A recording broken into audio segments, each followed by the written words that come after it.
नमस्कार, मैं जितेंद्र चतुर्वेदी। योगी आदित्यनाथ का हंटर संजय सिंह और पप्पू यादव पर चल गया है। हुआ क्या है कि इन दोनों लोगों के ऊपर बाबा की पुलिस ने एफआईआर दर्ज करवा दिया है। सवाल यह है कि ये जो एफआईआर हुआ है उसके पीछे की वजह क्या है। एक दूसरा, ये क्यों कहा जा रहा है कि अब संजय सिंह को ये समझ में आएगा कि ये उत्तर प्रदेश है, और पप्पू यादव को भी। इसको भी हम लोग डिकोड करेंगे डिटेल में, लेकिन पहले जानते हैं कि ये एफआईआर हुआ क्यों है। देखिए, उत्तर प्रदेश में चुनाव अब दहलीज पर दस्तक देने लगा है। ये एक तरीके से कहा जाए कि 2026 जो है वो चुनावी साल है। इसको ध्यान में रखते हुए संजय सिंह एजेंडा सेट करने में लग गए हैं। उसमें पप्पू यादव पीछे नहीं है। अच्छा, ये लोग एजेंडा सेट क्यों कर रहे हैं? सीधी सी बात है कि बैटिंग हो रही है इस बात को लेकर कि किसी तरीके से मुख्यमंत्री योगी आदित्यनाथ के खिलाफ माहौल बनाया जाए, और चूंकि मामला बनारस का है तो निशाने पर देश के प्रधानमंत्री नरेंद्र मोदी भी हैं। क्यों? क्योंकि ये जो मामला है वो बनारस का है, यानी जो पीएम की कॉन्स्टिट्यूएंसी है वहां से है। अब इसके सहारे ये लोग सियासत साधना चाह रहे हैं और सूबे में सांप्रदायिक सौहार्द बिगाड़ना चाह रहे हैं। अब ये भूल गए कि ये योगी आदित्यनाथ है, इनकी यूएसपी है लॉ एंड ऑर्डर, और उसके साथ जो खिलवाड़ करता है फिर उसको बाबा बख्शते नहीं। यही किया है इन दो लोगों ने। दरअसल मणिकर्णिका घाट का जो है वो आप एक तरह से कहें कि सौंदर्यीकरण हो रहा है, तो उस सौंदर्यीकरण में जाहिर सी बात है कि जब रिनोवेशन होता है तो उसमें कुछ चीजें टूटती हैं, उसको बनाया जाता है। यही काम वहां पर चल रहा है। अब इसको लेकर क्या हुआ कि दुष्प्रचार अभियान शुरू कर दिया संजय सिंह ने। बाकायदे इन्होंने एक्स पर ऐसे पोस्ट जो है शेयर किए जो एआई जनरेटेड है, ठीक है, और एक तरह से कहा जाए कि माहौल बंदी इन्होंने की एक्स के जरिए।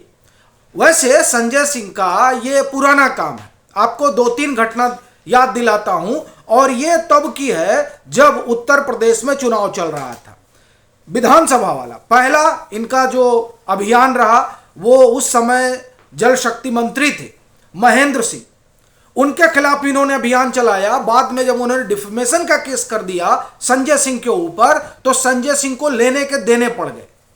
दूसरा मामला किससे जुड़ा हुआ है? राम मंदिर से जुड़ा हुआ है। उसको लेकर बड़ा अभियान संजय सिंह ने चलाया था। तमाम तरह के करप्शन के आरोप लगा रहे थे, यहां तक कि उन्होंने चंपत राय को भी घेर लिया था। बाद में उनके इन्हीं के एक संगी साथी हैं जो बड़े बड़े पत्रकार भी हैं, उनको माफी मांगनी पड़ी थी कोर्ट में जाकर, और फिर उसके बाद में संजय सिंह चुप हो गए। संजय सिंह ने देखा कि उनका क्या हाल हुआ, तो इनको लगा ऐसा ना हो कि हम भी ऐसे ही निपट जाएं। अपना कहना यह है कि संजय सिंह इस तरह के कामकाज के लिए जाने जाते हैं। अभी पीएम डिग्री विवाद वाला जो मसला है वो किसी से छुपा थोड़ा ही है। भागते फिर रहे कि किसी तरह से, कभी कहते हैं कि केस कोस करा दिया जाए, कभी कहते हैं कि ये एक साथ होना चाहिए, यानी नूरा कुश्ती चल रही है उसको लेकर। बात यह है बड़ी कि संजय सिंह को यह लग रहा था कि इस तरह के आरोप वगैरह लगाएंगे, और यही पप्पू यादव को भी लग रहा था कि साहब लगाएंगे, क्या कर लेंगे ये लोग ज्यादा से ज्यादा।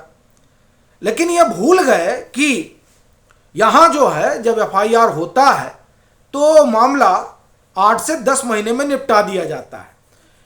इस बात की नजीर है, फिर वो चाहे मुख्तार अंसारी हो, चाहे अतीक अहमद हो, और चाहे आजम खां हो। आजम खां का एक समय में कहा जाता था ना कि इनका सूरज नहीं डूबता है। इनकी पुलिस जो है इनकी भैंस ढूंढती थी। तो एक दौर वो भी था। एक दौर वो था कि जो इनके इर्द गिर्द कारिंदे हुआ करते थे उनसे यूपी के डीजीपी भी डरा करते थे। वो भी एक दौर था। लेकिन आज एक दौर है कि बाहर निकल पाएंगे इसकी भी उम्मीद कम है। अभी बीच में निकले थे फिर चले गए। तो कहना यह है अपना कि जिस तरीके से यहां जो है कानून अपना काम करता है और जिस तरह से लॉ एंड ऑर्डर पर ख्याल किया जाता है, उसके कारण तो संजय सिंह फंस गए और पप्पू यादव भी। इन्होंने कहा क्या, बकायदे इन्होंने शेयर किया।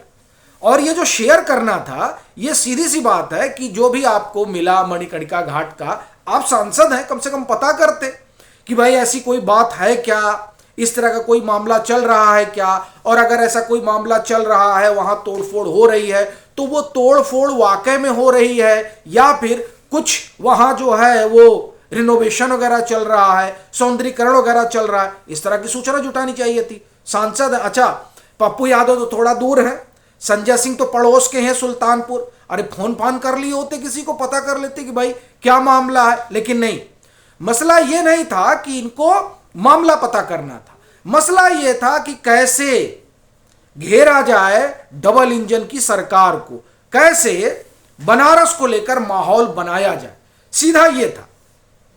सो इन्होंने बिना पूछताछ किए, जांच पड़ताल किए, वो भ्रामक तस्वीरें और वो एआई जनरेटेड तमाम सारे जो सामग्री थे इनके पास मणिकर्णिका घाट से जुड़ा हुआ, इन्होंने सब साझा कर दिया।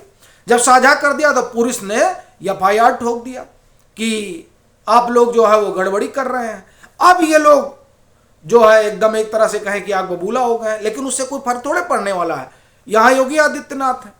अब क्या हुआ है, देखिए, जो सबसे बड़ा संकट इनके सामने आया है वो ये कि इनकी सदस्यता का क्या होगा। और ये जो है, जो कोई भी योगी आदित्यनाथ के कामकाज को जानता है, समझता है, वो इस बात से आश्वस्त है कि बमुश्किल 8-9 महीने लगेंगे और इन 8-9 महीनों में संजय सिंह की और पप्पू यादव की सदस्यता भी चली जाएगी, क्योंकि यहां कार्रवाई तुरंत फुरत होती है। एफआईआर दर्ज हुआ, अब एमपी एमएलए कोर्ट में वो चलेगा और 8-10 महीना तो हम लोग ज्यादा कह रहे हैं, हो सकता है उससे पहले भी हो जाए मामला।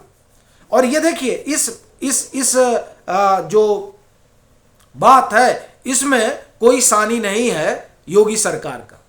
यहां से लोग पंजाब में जाकर बैठे थे कि बच लेंगे, लेकिन योगी सरकार घसीट कर लेकर आई पंजाब से, ठीक है, तो बच पाना बड़ा मुश्किल है। इसलिए यह माना जा रहा है कि इस बार ठीक आदमी के हत्थे ये चढ़े हैं। क्योंकि देखिए, ये जो पीएम डिग्री वाला केस है ना, उसमें भी पिछले आप देखिए कि मुझे लग रहा है तकरीबन 3-4 साल हो गया होगा, ये खूब कोर्ट कचहरी खेल रहे हैं, कभी लोअर कोर्ट, कभी हाई कोर्ट, कभी सुप्रीम कोर्ट, खूब चल रहा है। तो वो वहां मसला अलग है और यहां मसला अलग है। यहां मसला बाबा का है। बाबा न्याय करने में टाइम नहीं लगाते, कहते हैं भाई देखो, पुलिस जो है वो ठीक से काम करे और तुरंत फुरत जो है सब मामला निपटाओ। अभी देखिए, यहीं की अदालत में राहुल गांधी का मामला आया ना, 28 जनवरी को उसको ऑर्डर आने वाला है कि उन जो नागरिकता वाला उनके मसला है, यहां पे बड़ी तेजी से काम होता है। तो उसी जो वो तेजी वाला काम है, उसी में यह माना जा रहा है कि इन दोनों लोगों के लिए मामला विकट हो गया है और वो गंभीर है। इस बात को संजय सिंह भी समझ रहे हैं, क्योंकि देखिए, ये डॉक्टर महेंद्र सिंह वाला अनुभव तो इनके पास ही है, ठीक है, और उत्तर प्रदेश में किस तरह से चीजें चल रही हैं वो भी वो देख रहे हैं। तो अब की कहा जाए तो ये ठीक चंगुल में फंसे हैं। बाकी आप लोगों की अपनी क्या राय है, जरूर साझा करिएगा।